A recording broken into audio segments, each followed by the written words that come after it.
Well, hello, fabulous people. I'm Melissa, and this is Just for Conversation. My plan when starting this channel just a few short weeks ago was to be sharing lots of content and video with you, and I have slacked a little bit on that. So, I'm picking up the pace. I'm doing better. You see how I dressed up for you today?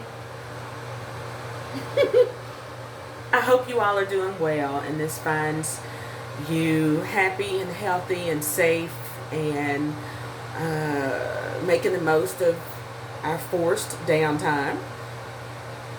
I have it on good authority that it's coming to an end really, really soon, and we will all resume our lives somewhat different, albeit, but different doesn't have to be bad.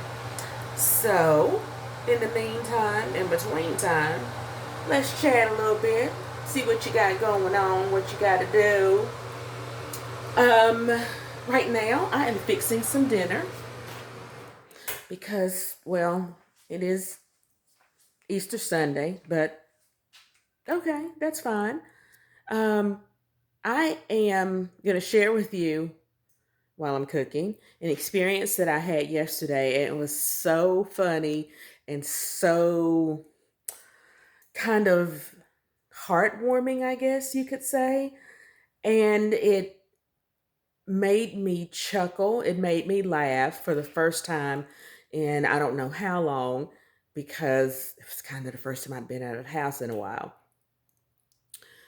It's a chilly, rainy day in Tennessee, and this was a great time to share my run in with this really hilarious guy. Um, just yesterday when I went out to grab some goods. So I went to Dollar Tree. I looked perfectly ridiculous in the mask that I had on. I finally decided to put on the stupid mask. And it was a mixture. Some people had their mask on. Some people were just doing their thing like normal without it. And it kind of gave me anxiety. Having the mask on gave me more anxiety than I think I would have had without the mask. It's weird. I didn't feel any more protected or safe or anything. I just felt like I looked ridiculous. So I gather up my things at the Dollar Tree, and I get up to the checkout line. Well, you know Dollar Tree. There's 20 people in the store, and there's one register open. So we're all waiting patiently. The line is back way up because we're trying to stay apart and not be right up on everybody. And there's a gentleman in front of me with a 2-liter. That's all he had. So I'm standing there minding my business, and I guess the backup cashier finally noticed, oh, there's 100 people in this line. Let me maybe open. So she goes to the register. Well, the gentleman, like I said, was in front of me, and with his one item, it would make sense that the cashier would wave him over to the now open register to get him in and out pretty quickly. I didn't have a problem with that. Well, as I go to move, he stops. I'm following him, but he stops, him and his 2-liter, and he lets me in my cart. He waves me past him. Come on, come on. That's all right. You got some. No. You've only got one thing. Go right ahead. I have no problem waiting. And he just insisted. He kept on. Well, then I could tell that he was maybe 3 or 4 sheets to the wind. I got a whiff of whatever he had been consuming shortly before he came out, and I just I got tickled. I thought, well, we got to do something during this time. So he is not having any of me telling him to go ahead with his one item. He's not having it. So to prevent from holding up the line, I went ahead and I thanked him, and I said, well, you know, you didn't have to do that. You only have one thing. You had been in line before me. You should have gone. It was okay. He said, no, because you told me to go ahead. And because you even considered the fact that you would willingly let someone go in front of you, that's all the motivation I needed to let you go with your, and he kind of peeps over into my cart, your 15 or 20 items. And he just laughed, happiest drunk I'd seen in a really long time. He was so tickled. And because of that, I laughed. Now, he didn't have on a mask. I had on a mask, feeling ridiculous. And I said, well, you know, that's kind of awesome of you. I appreciate it. He said, no, you're awesome. Everybody's not an asshole in this world. I said, I appreciate that. And he referenced something about being an older guy. Now, if it was one of them youngins in this world we have to deal with, no, I don't know if they would have done the same. But I've got manners and I've got respect for people who are nice to me. And you are so nice, lady. You are just so nice. And I'm still laughing and giggling while I'm putting my stuff up on the conveyor to be scanned. So he says, but what you could do, he said, hey, how about this? Take care of that for me. He sets his 2-liter up and starts laughing.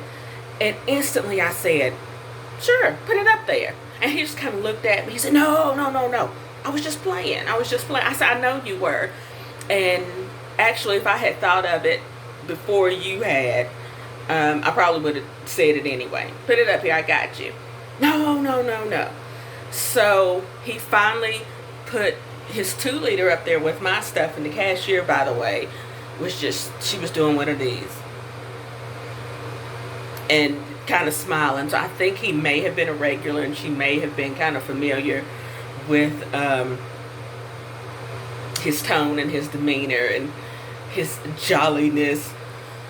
So she says, you better put it on up there. She's going to take care of it for you. He said, I got money. So he puts his 2-liter up with my stuff. She scans it. And then I see him fumbling with his wallet in his pocket and stuff. He said, well, just for being so nice, I'm going to give you $1. I said, you're not paying for your drink. Yes, I am. I'm giving you $1. I'm paying for my drink because you were so nice. And he kept on. I said, put your $1 away. It's okay. I've got you covered. And I said, I haven't had this much entertainment in weeks. So please let me do this for you. You're so nice and so entertaining. He takes the $1 out, and he had a dime too. Can't forget the tax in Tennessee.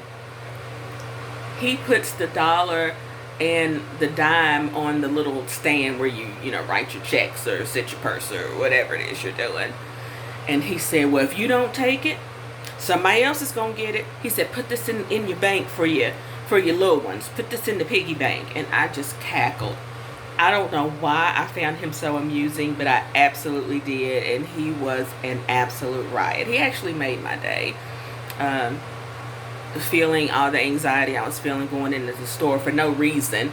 Because it's not about me being fearful of catching anything. It's the fact that everybody else is hyping up. Oh, God, we're going to get sick. Blah, blah, blah. I don't have fear of that, but the anxiety of hearing it constantly, all day, updates. I have to stay away from the news so that I don't have to listen to it. So after all was said and done, I gave him his bag that the cashier had rung up with my stuff and handed it to him. I said, you have a good day. He said, no, you have a good day.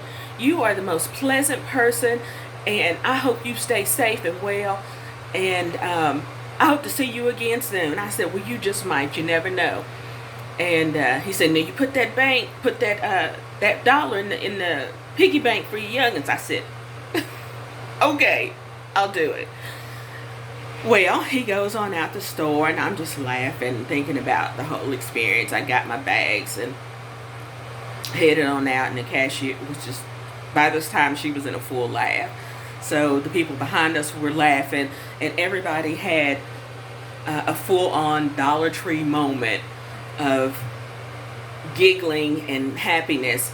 And these are people who had come in the store before, who weren't making eye contact, who weren't looking at anybody, who were staying away and, walking like this. Oh, gosh, I'm going to catch something. And we all left out of there a little happier, laughing and just kind of being silly, which I really, really, really needed. It was awesome. So that was my Dollar Tree experience yesterday that I wanted to share with you. And we now are going to go over and get this dinner finished. I have to tell you something else too. Look, y'all. The craziest thing happened to me.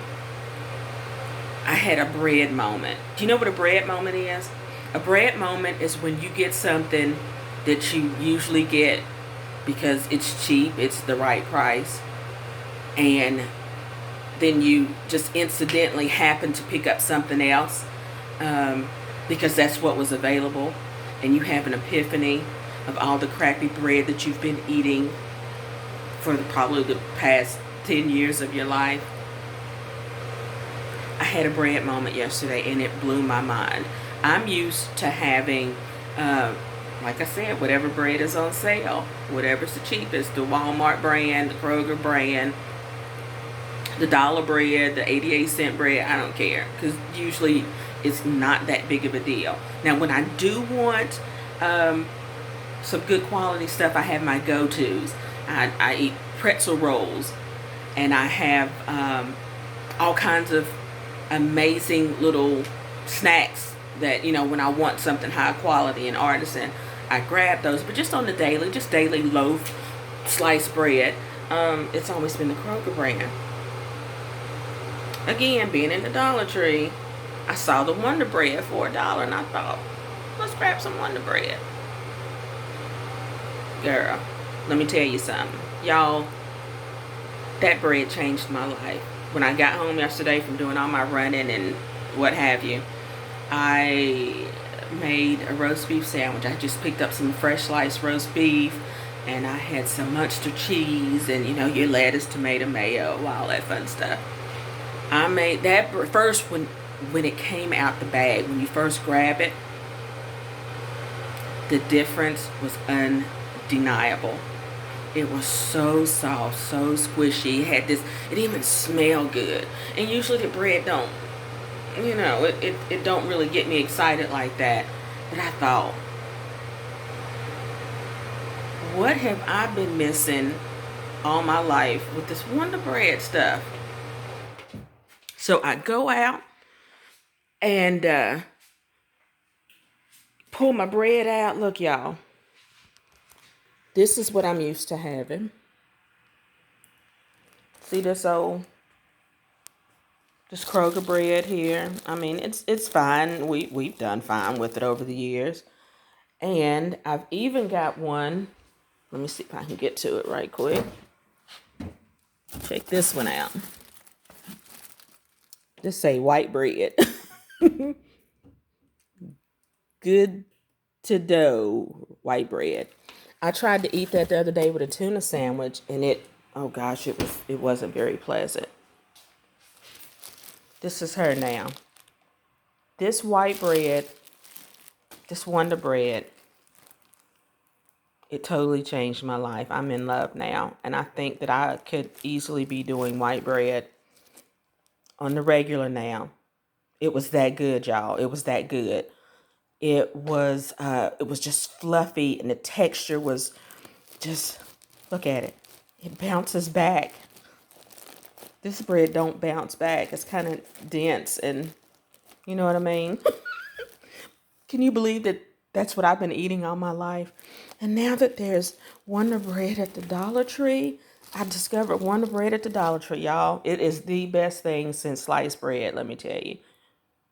No pun intended, but a little bit.